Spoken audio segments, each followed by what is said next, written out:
En cada episodio te entregaremos una clave para que hagas del liderazgo una experiencia poderosa. Bienvenidos a Visión Compartida. Este podcast es presentado por Planning RH, Recursos Humanos en Positivo, Ovaldis, Evaluación de Estilos de Comportamiento Empresarial y CUNE, Logística y Producciones. Hola, bienvenidos todos y todas al episodio número 12 de Visión Compartida. Soy Lucía Galota y el tema que les voy a conversar hoy es ¿cuáles son las 3 competencias más sofisticadas del liderazgo?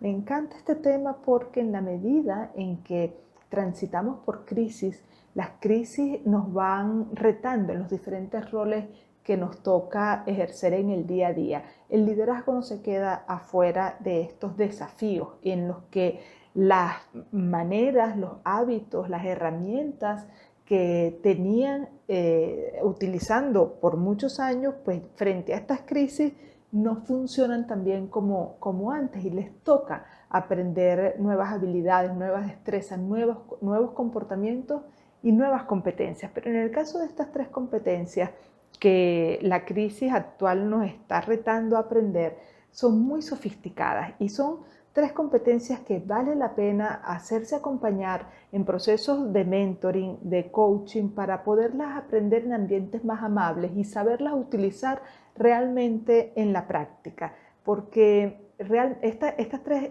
competencias de verdad retan los paradigmas con los que muchos líderes han funcionado hasta este momento, pero que ya no son suficientes, que en este momento se hacen disfuncionales, en la práctica no nos rinden tanto como nos rendían en el pasado y que de repente, si bien no eran los mejores paradigmas, bueno, se compensaban con otras cosas, pero en este momento de cambios forzados, extremos, abruptos, de dificultades, pues se hace necesario adquirir nuevas habilidades. La primera de las 3 habilidades más sofisticadas es navegar cómodamente por la incertidumbre, navegar cómodamente con el no saber.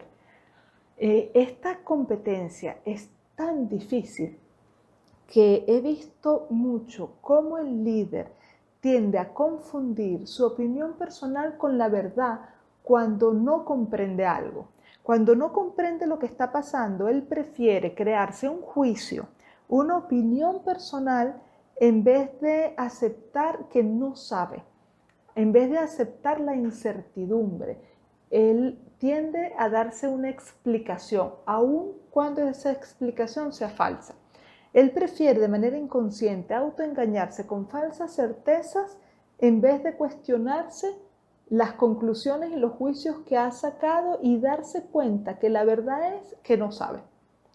Entonces, esta competencia se hace muy sofisticada porque de alguna forma el líder tiene que soltar el control, soltar las expectativas, soltar la sensación de que está comprendiendo lo que está pasando y que tiene respuestas y soluciones e ir impulsivamente a la acción.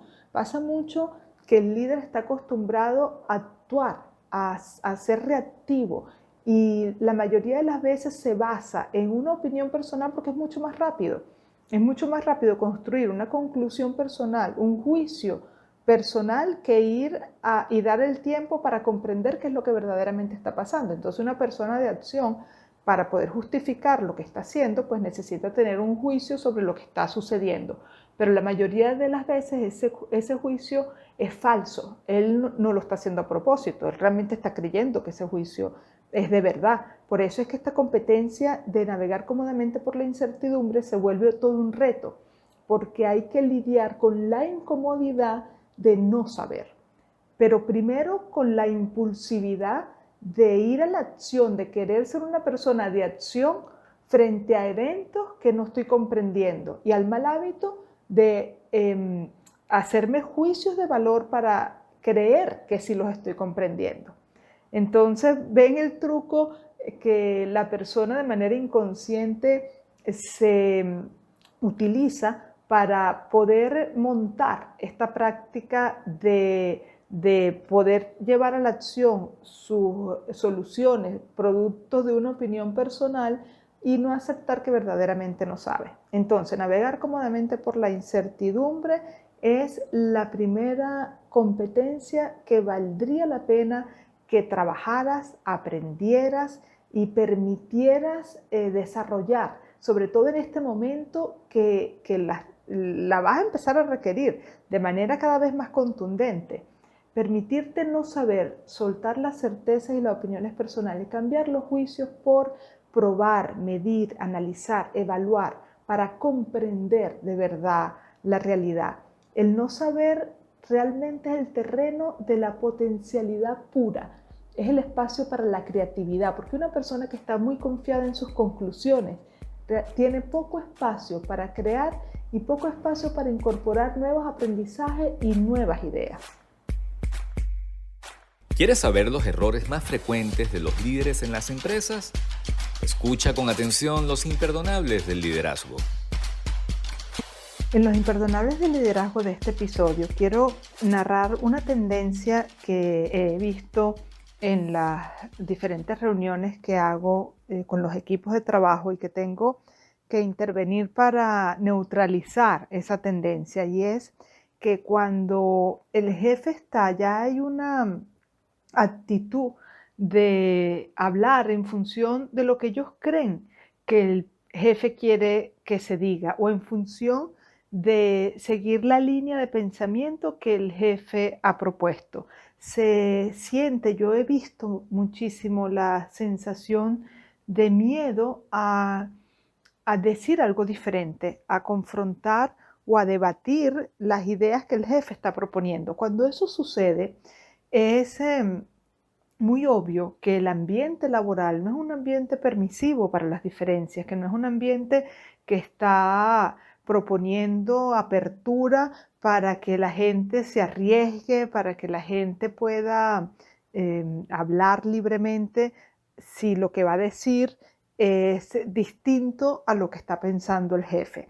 Y ese tipo de ambientes laborales sabotea, neutraliza, limita el potencial creativo que puede existir en un equipo de trabajo. Acabas de oír los imperdonables del liderazgo.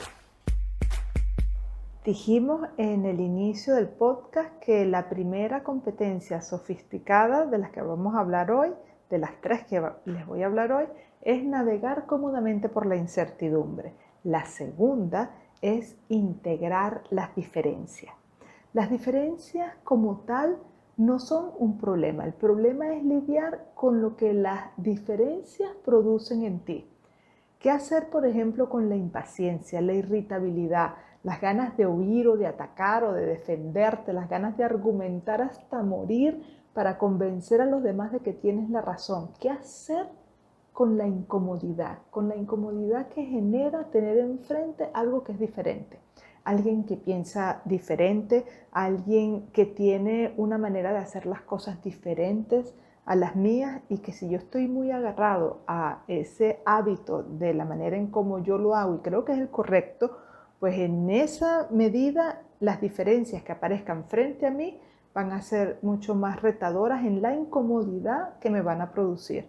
Entonces, solo después de yo haber resuelto esa incomodidad interna, puedo tener la amplitud suficiente para aprender a construir a partir de integrar las diferencias. Por eso, en este caso, y ya como lo he conversado en otros episodios anteriores, lo que es la inteligencia emocional se vuelve central, porque hay que lidiar con emociones incómodas para poder estar en una actitud correcta para integrar las diferencias. Entonces, ya sabemos por experiencia propia que lidiar con lo que es diferente no es fácil. Es un comportamiento muy sofisticado porque pertenece a la mente superior. Es decir, la mente inferior es aquella que tiene que ver con el instinto animal de sobrevivencia y estar con lo que nos es igual, defendernos de lo que nos es diferente, huir o atacar. estar con la manada. Todo eso forma parte del instinto animal de supervivencia, por eso es tan común, porque es un comportamiento instintivo básico que se da de forma autónoma. Lo que no se da de forma automática, quiero decir, lo que no se da de forma automática, sino que hay que aprenderlo hasta que se vuelva autónomo, es integrar las diferencias, porque es un comportamiento evolutivo, porque es un comportamiento que hay que aprender hasta incorporarlo y que sea autónomo, que se vuelva un hábito. Pero en las primeras de cambio reta la forma, la tradición, las disciplinas y los hábitos con los que estamos acostumbrados a funcionar. El instinto, reta el instinto animal de sobrevivencia que dice, lo que se me parece a mí es lo bueno y lo útil, y lo que no se parece, lo que es diferente, me tengo que defender, me tengo que proteger. Entonces, integrar las diferencias es la clave de la creatividad y la excelencia infinita, porque cuando estamos cómodos con lo que nos es igual, con lo que se parece a mí, hay muchos límites. Sencillamente vamos a llegar hasta donde las competencias que todos tengamos nos los permitan. Pero como esas competencias son iguales porque estamos rodeados de personas que se nos hacen cómodos porque son iguales, pues entonces esas competencias no nos van a hacer llegar muy lejos. En cambio, cuando estamos cómodos con lo que es diferente de mí, no hay ningún límite, porque esas mismas diferencias se van a renovar constantemente y van a crear combinaciones, tantas combinaciones, tan múltiples combinaciones, que la excelencia y la creatividad se vuelven ilimitadas. Entonces el líder que integra las diferencias es alguien con la suficiente amplitud como para incorporar puntos de vista que se les hacen ajenos, que otros lo verían como amenazantes. Sin embargo, él los utiliza para construir algo más amplio, algo mejor que la suma de las partes. Usa las diferencias para construir una visión compartida. La actitud correcta en el líder produce resultados excelentes. A continuación, los aciertos del liderazgo. En los aciertos del liderazgo de este episodio recuerdo un caso de un cliente que él era un gerente de puertas abiertas. Cualquiera podía entrar a su oficina sin previo aviso, sin una cita, y él decía a sus empleados: yo pago por buenas ideas. Ustedes me llegan acá a mi oficina, háblenme de sus ideas, conversemos de sus planteamientos, porque eso vale. Yo aprecio que alguien exponga sus ideas, asuma el riesgo y deje saber lo que piensa, porque muchas veces de allí se han encontrado soluciones o innovaciones o ideas muy creativas para utilizar dentro de la empresa. Entonces era muy interesante ver cómo este jefe entendía el valor y el potencial que tenía cuando se volvía o era alguien permisivo, alguien que dejaba abierta la posibilidad de la participación y de que las personas se expusieran, de que creaba un clima cómodo para que las personas se sintieran a gusto de arriesgarse hablando de sus ideas y comentando sobre sus opiniones o sobre alguna propuesta que de entrada no la juzgaban como, aun cuando pudiera ser muy innovadora, no la descartaban porque sentían la libertad de poderla hablar y nadie los iba a juzgar, y si la idea era muy buena era tomada en cuenta y era considerada dentro de la organización. Bueno, este caso me gusta muchísimo porque de verdad reflejaba cómo la organización crecía y se beneficiaba de los aportes de sus propios empleados cuando el ambiente permitía esa apertura. Acabas de oír los aciertos del liderazgo.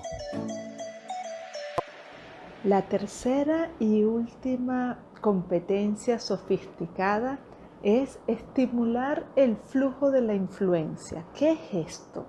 Bueno, por lo general un líder se siente líder porque ejerce influencia en los demás.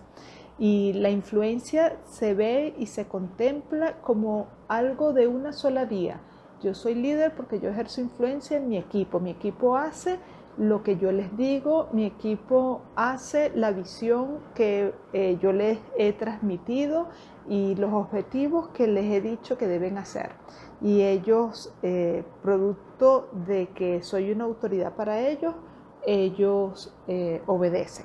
Sin embargo, en este nivel de liderazgo del que estamos hablando, mucho más elevado, donde las competencias se vuelven más sofisticadas, en este caso ya la influencia no es de una sola vía, muchas veces ni siquiera de dos vías, sino que es un flujo que transita por todo el equipo, un flujo que se comparte, un flujo que se va dando de manera natural, porque como no hay amenazas en este líder, es decir, el líder aquí tiene la humildad suficiente como para compartir el liderazgo, pues entonces el liderazgo es compartido por los miembros del equipo que tienen algo que aportar, valor que aportar en un momento determinado.